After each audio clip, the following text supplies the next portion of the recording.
Aloha everybody and welcome to part 14 of Sonic Rush Adventure. This is the last video where we're looking for hidden islands and Chaos Emeralds. We're going to find all of them in this video. Ain't that swell? So in this hidden island, this involves the minecart. And unfortunately, you have to make sure your jumps count in here because if you do fall into the crevice, if you do fall into the holes, that's all bottomless pit, and that will get your ass killed. And we don't want to die, so, you know, watch out for that. Otherwise, it's very Coral Cavey. It is Coral Cave. It has the bouncing diamonds. Well, usually it does.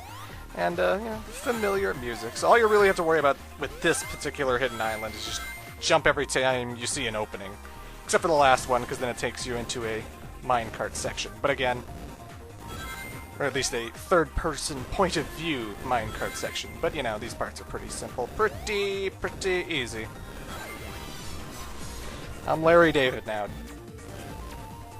Pretty good.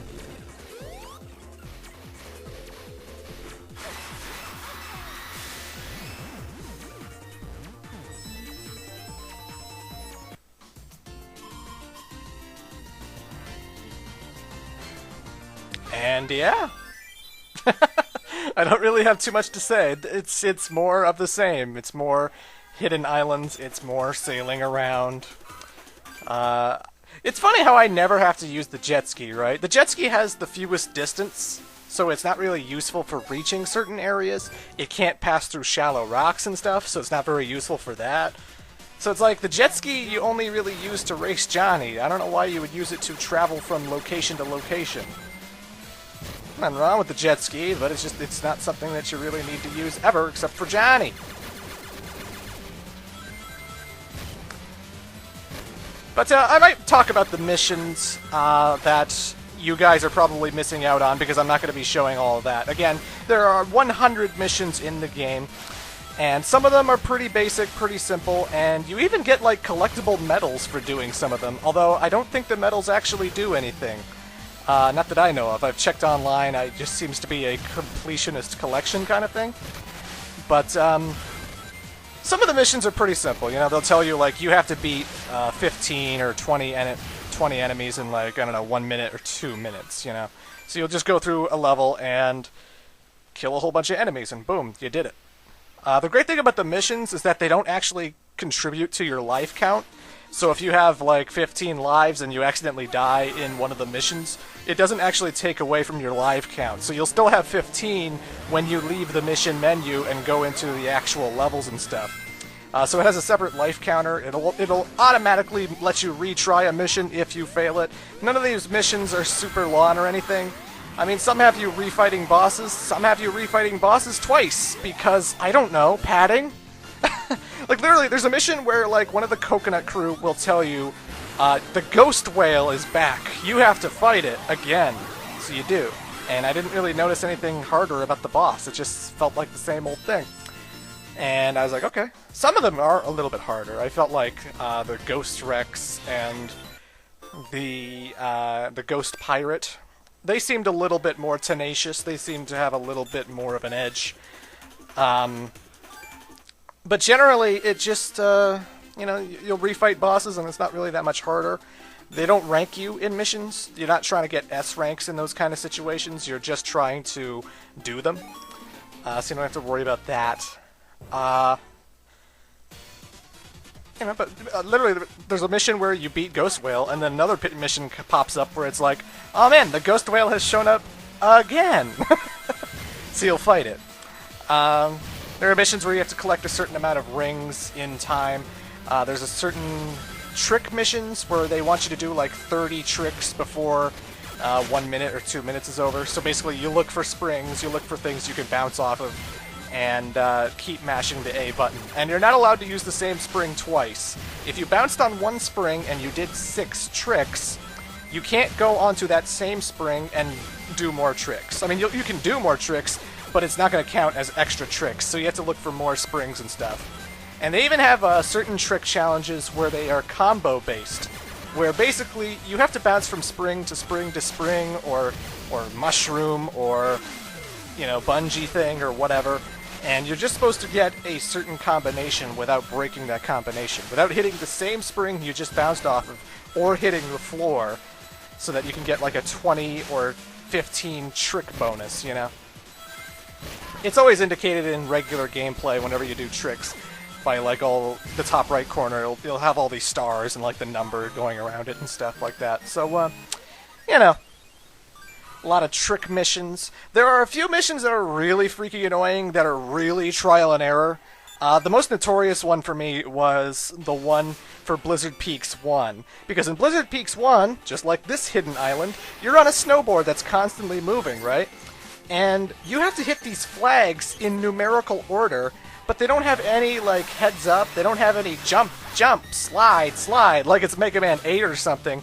So what happens is, you know, you'll go down this particular pathway, and flag 1 will be there, and flag 2 will be there, and then, because you didn't take the upper pathway, you miss flag 3, which is way above you on the rail. And then you skip by flag 3, which means you have to die, or go back, and retry the mission again. And that is nothing but trial and error. You have to hit 20 flags in numerical order on a snowboard that won't go back, that you have to ride, and oh my god, is that mission just fucking terrible. It would be nice if they just had any kind of indicator, like, okay, 3's coming up, it's gonna be up there, so make sure you're up there, but they don't do that. So those missions aren't very fun. I mentioned before the medal collecting. There are certain missions where the goal is in a different spot. They do have an indicator for that, actually. Instead of...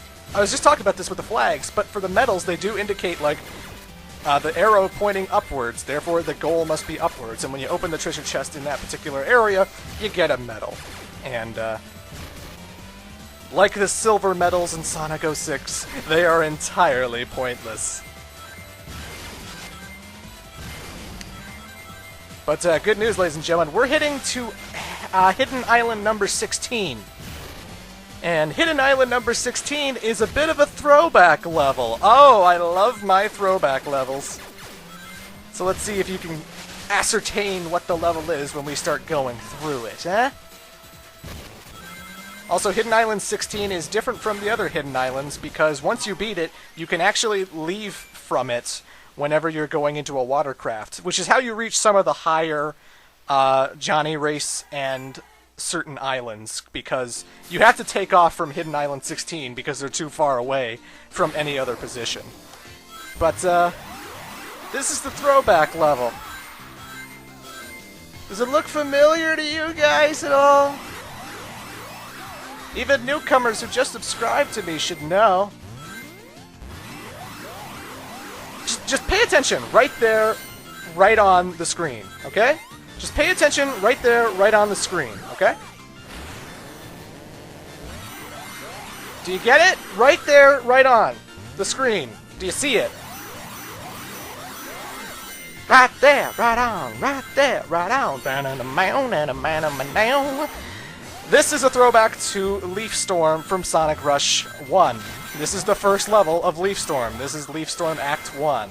Same level layout, same gimmicks, same everything. I mean, there's no egg pawn enemies to battle, but the enemies may as well take their place. The bungee cords, the swinging vine springs, everything's all still there.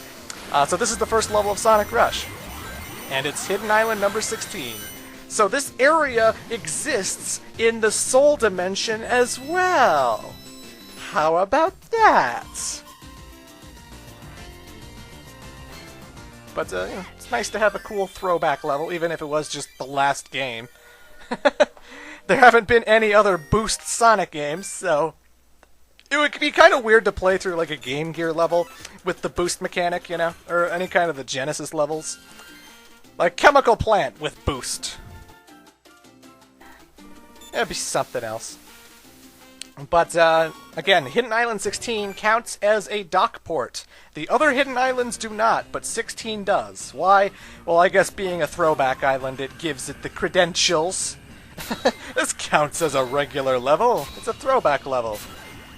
But, so in order to reach the higher Johnny Race and the other Hidden Islands, they're in this area.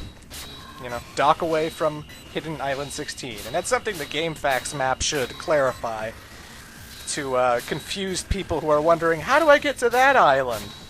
I don't know how to reach that. There's rocks in the way. My submarine can't pass through that, and I barely make it. It's bullshit. But now, ladies and gentlemen, this is the final race with Johnny. This is his last appearance because he won't be appearing in any future Sonic game ever. So, Johnny, let's have the race of our lives. This is Chaos Emerald number 5. It has a whole bunch of island chunks. I do think that you might want to use the boost whenever you have the chance. Like, when your boost meter is pretty full, you might as well start taking advantage of it. But, otherwise, I still don't think this is as hard as Island 5 or 7. Or as Islands 6 or 7. Emeralds 6 and 7. You know what I mean? Johnny himself will boost as well, so you do want to make sure you're just a little bit ahead of the pack of him. But, when you're in the third area, boost to your heart's content. Rings will fill up your boost meter, and the more rings you run into, the more it fills up, and it's awesome. Boo! Yeah! So, ladies and gentlemen, with that, we have collected all of the Chaos Emeralds. I don't know what they're doing in the Soul Dimension. Unless they were in Tails' plane when he crashed. I don't remember reading that part of exposition. Either way, they are back in our hands. And wait a minute, I thought the whole plot of Sonic Rush was that the Chaos Emeralds, or rather that the Soul Emeralds being in Sonic's dimension made it so that the dimensions were crossing into each other. So why is the Soul Dimension not being invaded by Sonic's dimension? I mean, the Chaos Emeralds are in this dimension. Did I catch a huge giant plot hole, or am I missing something? There should be another Sonic Rush scenario. They explained it was because the Soul Emeralds were in Sonic's world. That's why the Soul Dimension was crossing over. But I'm nitpicking about Sonic plots, aren't I? The details aren't important. It's just a speedy blue hedgehog video game. It doesn't need to make sense.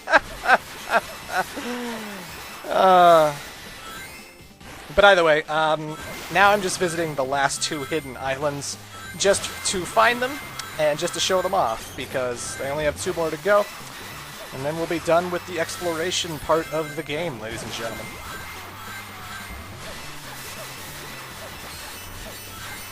But yeah, back to the missions from before. They're pretty alright, you know. I think the medal collecting's kind of fun.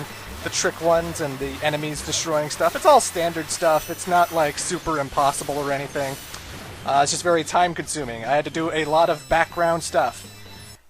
Some of them are a little bit tight. Like, sometimes they tell you to beat a level in under a certain time limit, and Pirates Island 2 requires you be faster than, like, 2 minutes and 30 seconds.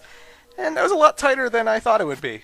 I can still get an S rank, no problem, if I'm longer than 2 minutes and 30 seconds in regular gameplay, but making that 2 minute 30 second time limit a little bit tight. Makes you go, oh my god. But either way, last hidden island is in this direction. This is the last time we're going to be driving around in a watercraft too. No more submarines. No more Aqua Blast, no more Ocean Tornado, so, you know. I hope you enjoyed it, ladies and gentlemen. I've been Captain Clement. We've been sailing the 7 seas. Can't wait for a new venture, la la. La la, la la. A new venture, la la. La la, la la. A new venture, la la. But, it's been fun, you know?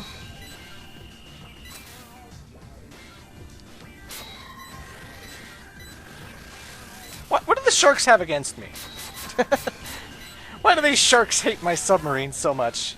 Am I on their turf? Am I invading their territory? I don't know.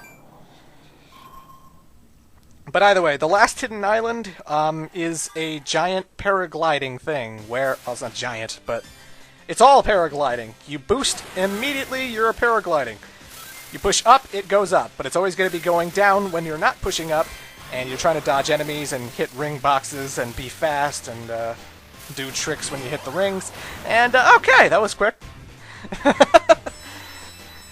It's bottomless pit in the second section. The first section has spikes, which you can boost on if you have rings, but the second part is all bottomless pit, so you got to be careful. All right, ladies and gentlemen, in part 15, we're going to be going for the Soul Emeralds. See you then.